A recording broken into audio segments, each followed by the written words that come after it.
Hola, ¿qué tal? Les saluda su hermano José Juan Valdés. Continuamos en nuestro caminar hacia, de alguna manera, este proceso que nos va llevando a nuestro encuentro personal, paso a paso, nuestro encuentro personal con Jesús, con la realidad de Dios, a esta experiencia profunda de su amor, de su misericordia, de su presencia en nuestras vidas. En el tema anterior, el tema de la conversión, yo le mencionaba cómo es importante, según lo manifiesta Pedro en su discurso después de Pentecostés, que nos convirtamos, que nos volvamos a Dios.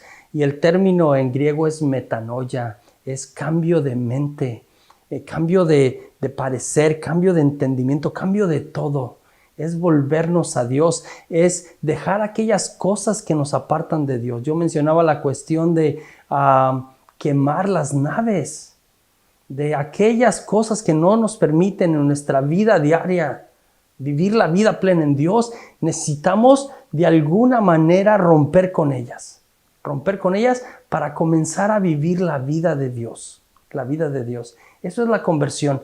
Y hablábamos del hijo pródigo y cómo vive este proceso de apartarse del Padre y luego regresar a Él. En el tema que me toca en este momento es el del señorío. El tema del señorío tiene que ver ya no tanto con entregarle a Dios aquellas cosas malas para que las destruya, por su amor, por el poder de alguna manera de su muerte en la cruz que destruye todo mal. En el tema del señorío ya no le entregamos las cosas malas a Dios. En el tema del señorío le entregamos nuestra vida completa, porque a Él le pertenece todo, absolutamente todo. Señor, el término en griego es Kyrios. Kyrios quiere decir el Señor. El término en hebreo es Adonai. Adonai en el Antiguo Testamento solamente se aplica, ¿sí?, para Dios, solamente se refiere a Dios. Ahora, en tiempos del siglo I, el César o los Césares, los emperadores romanos, algunos de ellos, o varios de hecho, en uno o en otro momento de la historia del Imperio Romano, se habían adjudicado este título. Un título que para el cristiano y para el judío también era muy claro que solamente se refería a Dios. El emperador se había deizado, se había hecho Dios para la gente. Entonces, por ahí iban la gente que presentaba al César gritando por el imperio, ¿sí? El César es el Señor. Y la gente tenía que contestar, el Señor es el César. Para el cristiano esto es muy complicado porque ellos saben que hay un solo Señor, que no hay más que un solo Señor que se llama Jesús. Entonces ellos no contestan. Muchos de ellos terminarán siendo martirizados porque no se someten a este señorío terrenal del emperador, porque tienen bastante claro que el único rey, el único Señor es Jesús. En Filipenses 2, del 10 al 11, dice, para que al nombre de Jesús toda rodilla se doble, en el cielo, en la tierra y en los abismos, y toda lengua proclame que Jesús es el Señor, para gloria de Dios Padre. Este pasaje de Filipenses es un himno cristológico. Es famoso de esta carta del apóstol San Pablo.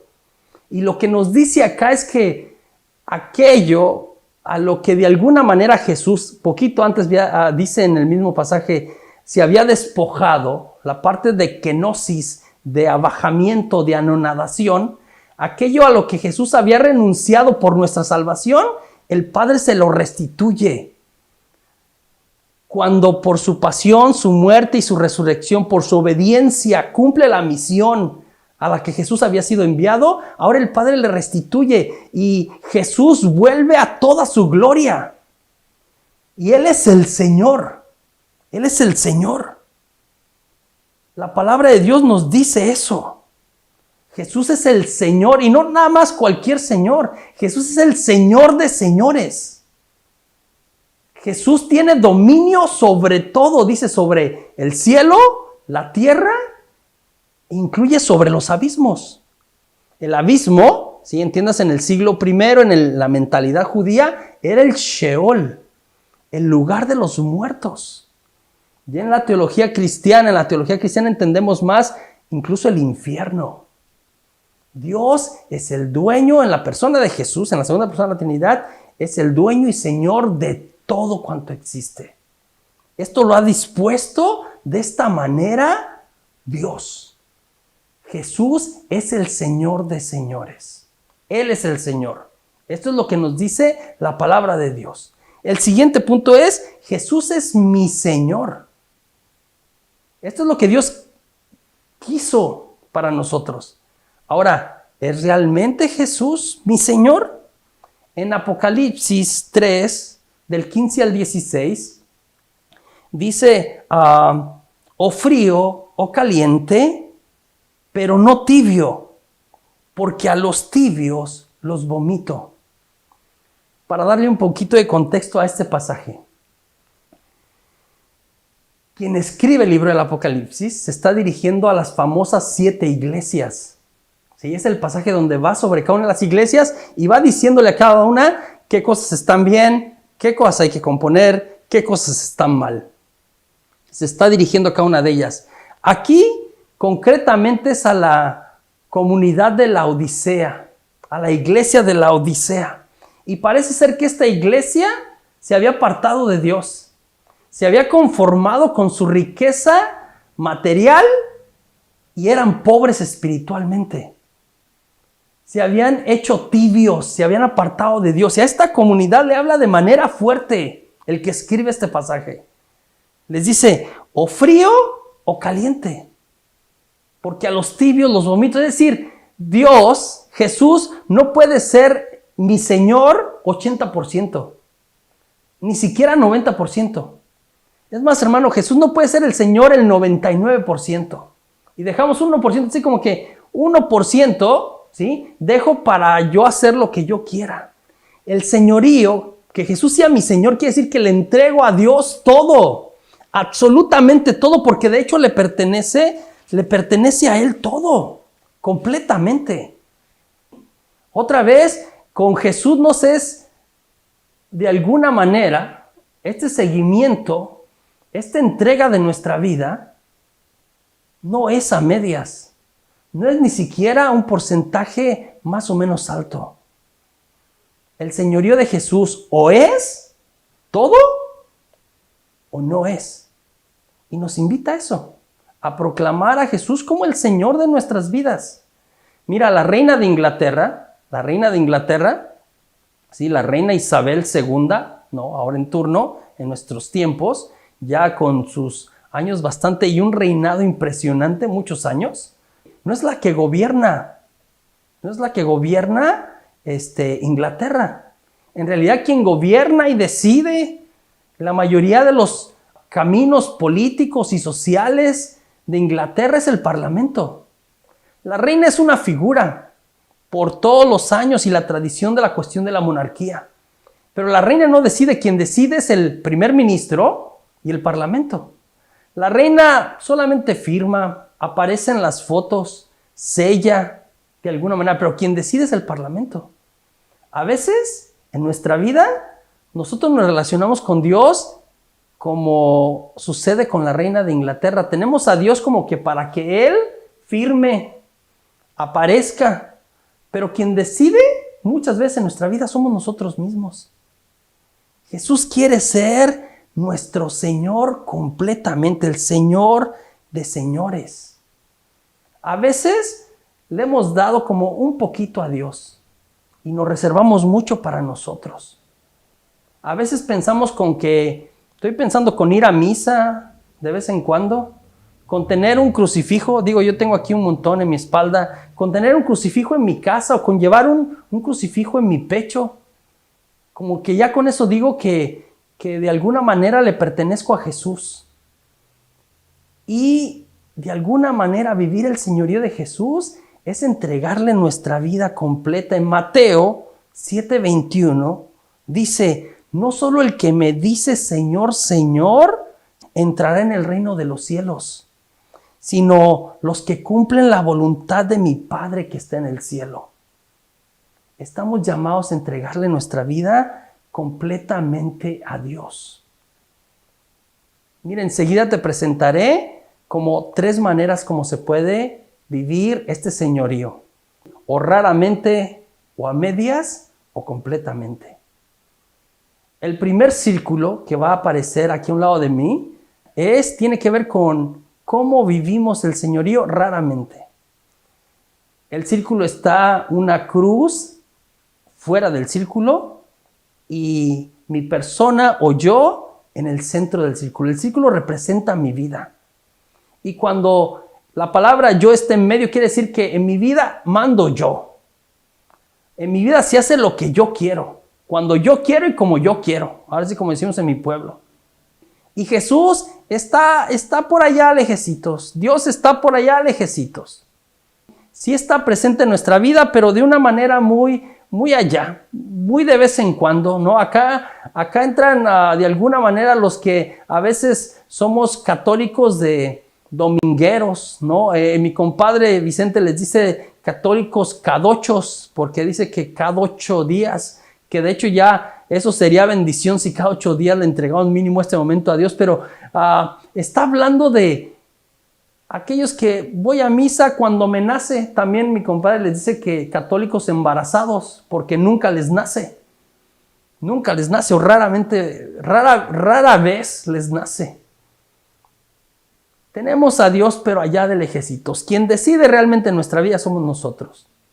El segundo círculo representa a aquellos católicos que a lo mejor estamos tibios, más tirando a lo caliente, pero aún así medio tibios, y que consideramos más a Dios. A lo mejor hasta estamos envueltos en un ministerio, a lo mejor hasta servimos en la iglesia de alguna manera, pero seguimos guardándonos algo. No le hemos entregado nuestra vida completamente a Dios. No le hemos entregado todo lo que somos y todo lo que tenemos. Está más cerca, vamos a misa, oramos, pero aún así nos guardamos algo.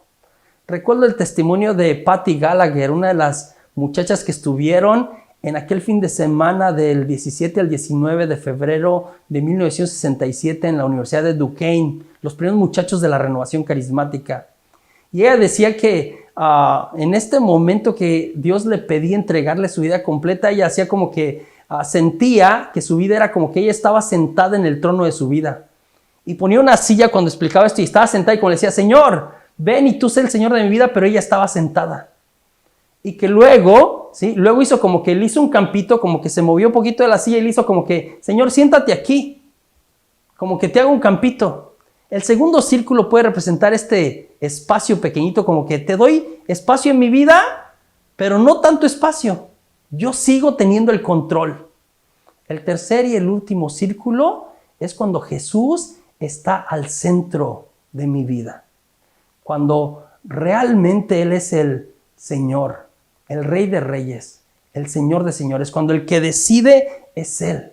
Cuando todas las decisiones que yo tome en mi vida tienen que ver con qué quiere Jesús de mí. Muchas personas han definido cómo vivir el señorío de la siguiente manera. ¿Qué haría Jesús? En inglés dicen, what will Jesus do? ¿Qué haría Jesús? ¿Cómo trataría Jesús a su esposa, si tuviera esposa, a sus hijos, a sus amigos, su negocio, su vida completa? Vivir el señorío es vivir como Jesús viviría completamente. Estamos llamados a vivir el señorío de esta manera. Yo te invito a que no le hagas un campito al Señor en tu vida, a que le entregues el trono a quien le pertenece, a que le des a Dios el lugar que Dios se merece. Y empezarás a ver cómo Dios te da a ti el lugar que tú te mereces. Cómo todo se acomoda en tu vida. El señorío es, Señor, te entrego todo lo que tengo y todo lo que soy, porque finalmente es tuyo. Dios les bendiga.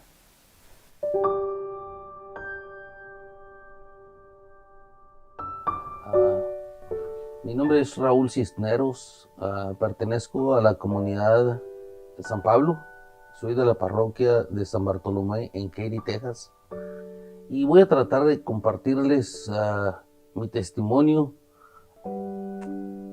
Dios me regaló, soy un hombre casado, 37 años en mi matrimonio, y Dios me regaló 3 hijos. José Juan, el mayor, un hombrecito, Areli y Arlen, la más chiquita. Y quiero poner en claro que esto que voy a compartirles, cuando a mí me dieron este tema y que nos pusieron la corona, va refiriéndose a toda tu familia, va en referencia a todo lo que está alrededor de ti, va incluyendo tu matrimonio, tus hijos, tu negocio, todo lo que va alrededor de ti. Ahí va representando ese Jesús, ese señorío. Cuando me pusieron a mí a quitarme esa corona enfrente de Jesús, para mí me costó mucho por esta razón. Cuando estábamos hace aproximadamente unos 14, 15 años, estábamos perfectamente bien en la evangelización con el grupo de jóvenes a los cuales yo dirigía. Yo era coordinador en ese tiempo del grupo de jóvenes. Y pues un día llegó mi hijo, el mayor, y me dice que estaba muy aburrido, que la vida es muy aburrida. Mi hijo me ayudaba en mi negocio. Tengo un pequeño negocio de puertas de garaje. Y mi hijo me ayudaba en la instalación, en la administración y todo eso. Y todo iba súper bien, gracias a Dios. Y de repente él salió que la vida era aburrida, que no estaba bien, que no estaba caminando bien la vida. Y yo le dije como que, espérate, al contrario, yo miro que todo nos ha ido perfectamente bien. Un viernes en la tarde mi hijo me pidió la oportunidad para irse a las graduaciones que en ese tiempo se estaban dando. A mi hijo le faltaban semanas para graduarse de high school. Y me había pedido 3 cosas, me pidió.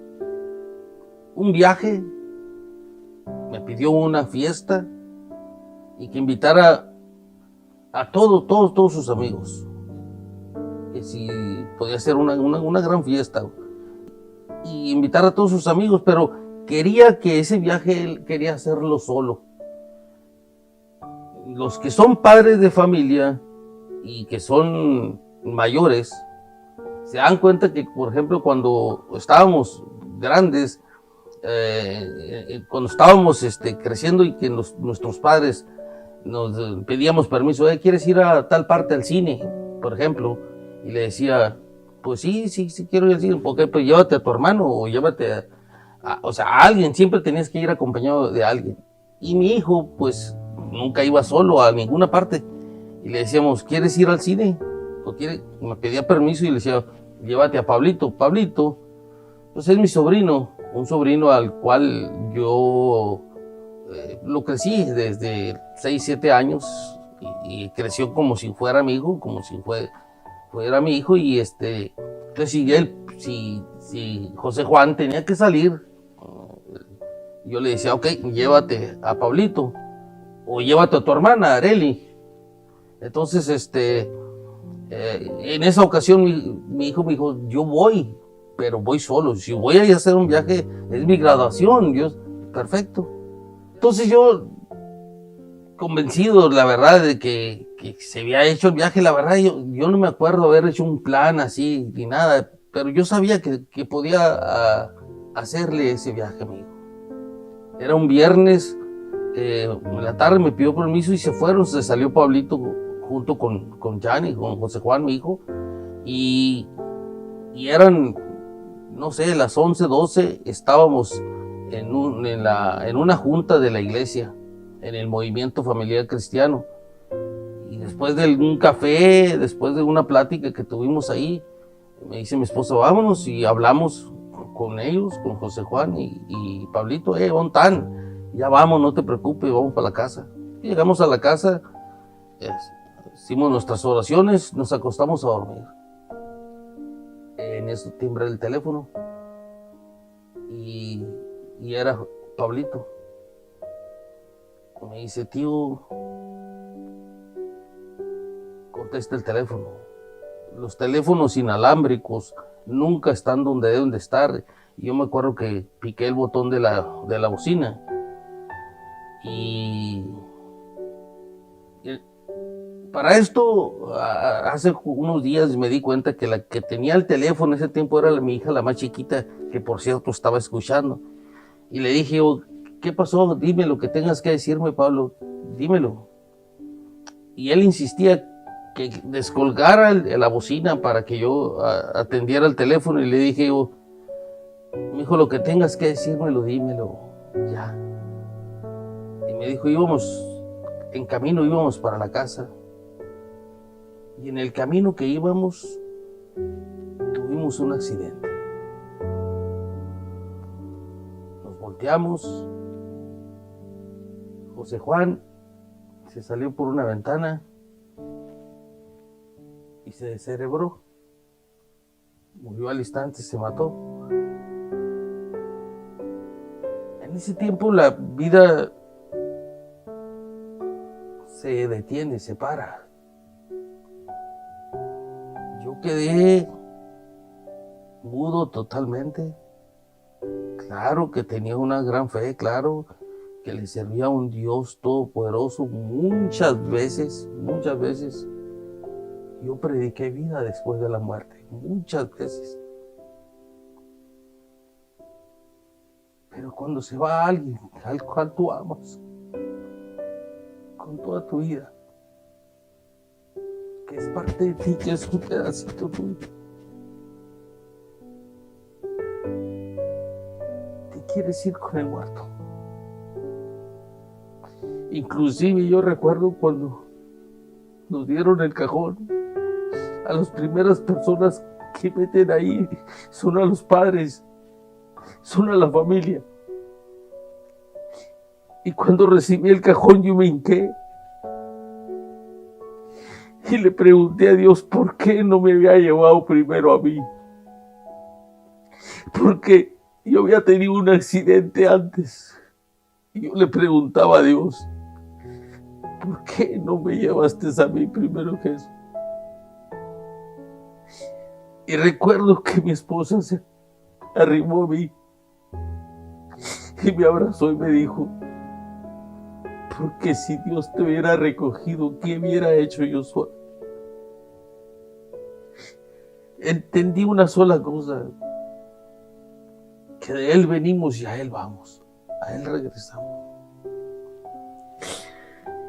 Cuando estábamos en la iglesia, se arrimó un diácono al cual quiero mucho, el diácono Warner, Bill Warner, y me dijo, ¿quieres que agradezca a la gente que ha venido a visitarte? Y yo le dije, yo lo quiero hacer. Me levanté y cuando di la vuelta a la iglesia, mi parroquia es una iglesia grandísima, estaba llena, no cabía un alma, parecía como un miércoles de ceniza. Cuando me di la vuelta yo miré que había así de jóvenes, muchos jóvenes, muchas familias. Y entendí que hay que evangelizar a tiempo y a destiempo. Y entendí que la vida es tan cortita. Y le dije a la gente que gracias por haber asistido, pero una cosa que yo recuerdo, en mi parroquia, cuando yo me puse a espaldas del altar, está una capillita chiquita que está abierta a las 24 horas, donde yo 3-4 veces por semana estaba bien tempranito ahí de rodillas. Y le dije, yo gracias al que está atrás de mí, a Jesús sacramentado, a ese Jesús vivo, Jesús, a mi Señor, a Él, las gracias por haberme prestado este hijo por 19 años. Entendí que el que quitarme la corona incluía a mi familia. Había dirigido mi vida a mi voluntad, a mi criterio, por mí, no por Dios. Muchas veces el quitarnos la corona y entregársela a Dios, muchas veces lo hacemos como un tipo dinámica o porque todo el mundo lo está haciendo. Pero si lo hacemos de corazón y vemos el poder de decir, sí, Jesús está vivo, está presente en esa Eucaristía, y realmente entendí otra cosa, que se había cumplido lo que mi hijo me había pedido. Una gran fiesta, la fiesta del Señor, donde habían venido todos sus amigos y toda su familia. Y un viaje solo. Nomás, si yo hubiera mandado a Pablito o algo, cuando en ese accidente el Gianni había separado a Pablo para ir a dejar una amiga. Gracias a Dios no se mataron los dos, ni andaba su hermana tampoco. El viaje lo hizo solito. Se me mató mi hijo, pero para la gloria y honra de Dios, hay una gran paz en mi corazón, de que sé de antemano que está con Él. Jesús es mi Señor. Cuando le entrego esa corona de todo mi dolor, de todo mi sufrimiento, de todo lo que he pasado hasta el día de hoy. Que Dios me los bendiga. Y cuando entregues esa corona, entrega tu dolor, tu corazón y todo lo que traes de rencor, lo que traigas en tu corazón, entrégalo en esa corona. Dios me lo bendice.